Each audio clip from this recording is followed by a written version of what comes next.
सरकार ने समय रहते सही कार्रवाई नहीं की और जो निर्दोष लोग गिरफ्तार किए गए हैं, मैं स्पष्ट तौर पर कहना चाहता हूं तो भीम आर्मी आज़ाद समाज पार्टी इसके खिलाफ कठोर जो है निर्णय लेके और पूरे देश में आंदोलन करेगी।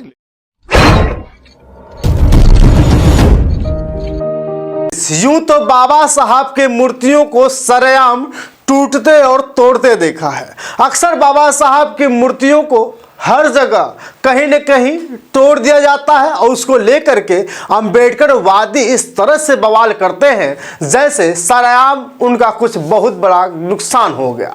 लेकिन मेरे प्यार साथियों, बाबा साहब में श्रद्धा रखने वालों की कमी नहीं है, लेकिन सिर्फ बाबा साहब की मूर्तियों को ही क्यों तोड़ा जाता है, सिर्फ बाबा साहब की मूर्तियों को ही क्यों खंडन कर दिया जाता है, आखिर क्या बात है? आज उसी मुद्दे में बात करेंगे, क्योंकि महाराष्ट्र में एक बहुत ही बड़ी घटना घटी है सिर्फ बाबा साहब की मूर्ति को लेकर के। बाबा साहब की मूर्ति को सरेआम तोड़ दिया जाता है। खैर, पहले उनकी संविधान की प्रतिलिपि को तोड़ा जाता है, उसके बाद खबर आई है कि उनकी मूर्ति को भी तोड़ दिया गया।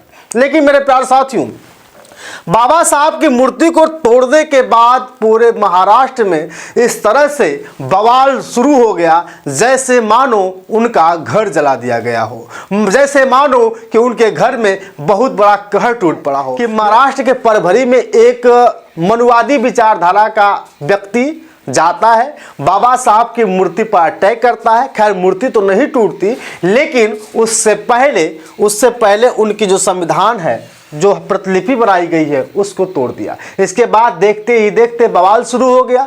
पुलिस प्रशासन आई, दौड़ी उस व्यक्ति को तो उन्होंने पकड़ लिया, लेकिन उसके बाद धीरे धीरे अंबेडकरवादी विचारधारा के लोग महाराष्ट्र के परभरी में इस तरह से जमा होने लगे जैसे मानो बहुत बड़ा कांड हो गया है। धीरे धीरे भीड़ इस तरह से उभरती चली गई, भीड़ बढ़ती गई, क्योंकि डबल इंजन की सरकार अभी हाल ही में बनी है और डबल इंजन की सरकार बनने के बावजूद भी बाबा साहब के संविधान के साथ छेड़छाड़ हो गई। आखिर क्यों? मेरे प्यार साथियों, जब से यह कांड हुआ, देखते ही देखते भीड़ जमा हुई, पुलिस प्रशासन आई और पुलिस प्रशासन ने उस व्यक्ति को गिरफ्तार कर लिया जिसने बाबा साहब की प्रतिमा को नुकसान पहुंचाया, जिसने बाबा साहब के संविधान को तोड़ दिया, प्रतिलिपि को तोड़ दिया। लेकिन बवाल तब उठा जब पुलिस प्रशासन वहां के अंबेडकरवादी विचारधाराओं के लोगों को दौड़ा कर पीटने लगे। मेरे प्यारे साथियों, गलती किसी और ने की, मारपीट का सहन कोई और कर रहा है। जानना अब कहीं न कहीं ये देश में इस तरह से विडंबनाएं हैं कि बाबा साहब की मूर्तियों को तोड़ दे। मेरे प्यारे साथियों, आपको बता दूं कि पूरे विश्व में सबसे ज्यादा अगर किसी की मूर्ति है तो बाबा साहब डॉक्टर भीमराव अंबेडकर साहब की, सबसे ज्यादा। क्योंकि हर गांव में, हर दलित बस्तियों में बाबा साहब की प्रतिमाएं आपको देखने को मिल सकती है, चाहे महाराष्ट्र हो, चाहे उत्तर प्रदेश हो, या झारखंड हो, या देश का कोई कोना कोना। इतना ही नहीं, विश्व के भी कई ऐसे पटल पर बाबा साहब की मूर्तियों को संजो करके रखा गया है, बाबा साहब की मूर्तियों को संभाल के रखा गया है।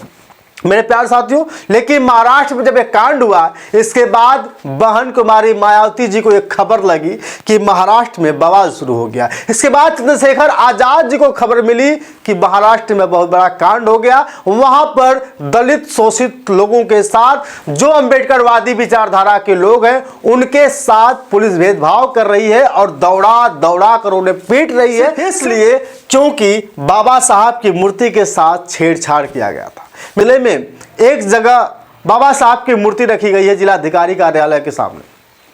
कभी सामने हुआ करती थी, कभी जिलाधिकारी कार्यालय में हुआ करती थी, लेकिन आज बाबा साहब की मूर्ति को अलग रख दिया गया है। अब बार बार लोग कह रहे हैं कि बाबा साहब की जो मूर्ति है उसको जो है कि जिलाधिकारी कार्यालय के सामने रख दी जाए, लेकिन प्रशासन मानने को तैयार नहीं है। बाबा साहब की मूर्ति से जितना एलर्जी नहीं है, बाबा साहब की जात से लोगों को ज्यादा एलर्जी है, बाबा साहब के संविधान से ज्यादा एलर्जी है, क्योंकि बाबा साहब के संविधान के बदौलत ही कुछ लोगों को नौकरियां मिलती है, जबकि बाबा साहब का कानून ना होता, बाबा साहब का संविधान ना होता, जो महिलाएं डीएम कलेक्टर एसपी बनकर आती हैं, जो पुरुष डीएम कलेक्टर एसपी बनते हैं, उन्हीं के बदौलत, उन्हीं के संविधान के बदौलत ही उन्हें हक और अधिकार मिलता है कि वो किसी के साथ कुछ भी कर सकते हैं मेरे प्यारे साथियों। लेकिन फिर भी बहन कुमारी मायावती ने ट्वीट किया, उसके बाद ताबड़तोड़ चंद्रशेखर आजाद ने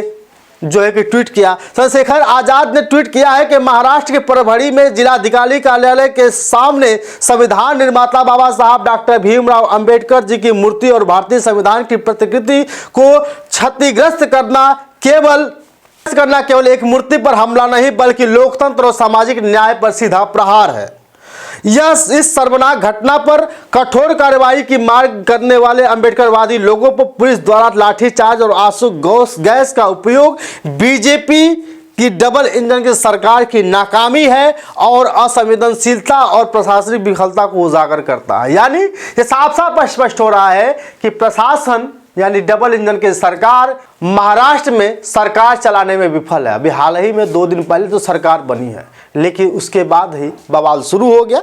लेकिन चंद्रशेखर आजाद डीजीपी महाराष्ट्र को लिखते हैं कि इस घटना के दोषियों को तुरंत गिरफ्तार कर उनके खिलाफ सख्त कार्रवाई करें और अंबेडकरवादी विचारधारा के सम्मान की रक्षा करें। महाराष्ट्र सरकार यह याद रखे कि यह अन्याय हम नहीं सहेंगे, क्योंकि भीम आर्मी जब से आई है नई रोशनी लाई है। भीम आर्मी जब से गांव-गांव गली-गली बनी, उसके बाद दलित शोषित पीड़ितों की ताकत तो बढ़ गई, लेकिन जैसे ताकत बढ़ी वैसे वैसे उनके साथ गलत भी होने लगा। बहन कुमारी मायावती लिखती हैं कि जल्दी से जल्दी कार्रवाई हो और उस मामले को शांत कर लिया जाए, नहीं तो आने वाले भविष्य में मामला बहुत बढ़ सकता है। बवाल शुरू हो चुके हैं और ये मामला शांत होने से पहले सरकार से निवेदन है कि जल्दी से जल्दी मामले को शांत करा ले। दलित शोषित पीड़ितों और अंबेडकरवादी विचारधाराओं के लोगों को साथ छेड़छाड़ न करें, अन्यथा बहुत बड़ा बवाल हो सकता है। और सिर्फ महाराष्ट्र में नहीं बल्कि देश के अलग अलग पैमाने पर भी ये बवाल देखा जा सकता है। बाकी आपकी राय कमेंट करके बताइएगा।